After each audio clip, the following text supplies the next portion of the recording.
দুইটা টিকিট নিয়ে আমি আর আমার মেয়ে চলে এলাম স্বপ্নপুরী পার্কের এই আজব জাদুঘরে।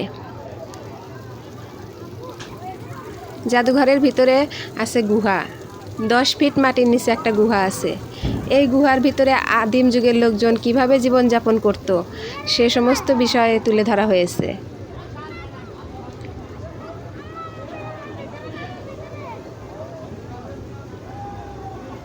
চলুন দেখে আসি এই গুহার ভিতরে কি আছে।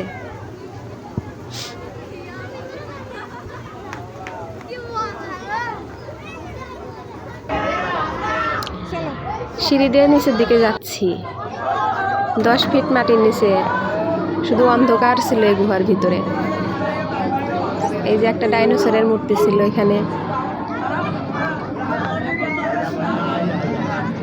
ভয়ঙ্কর একটা মিউজিক দিয়ে রেখেছিল।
এই যে গুহা থেকে বাইরে চলে এলাম আমরা দুজন।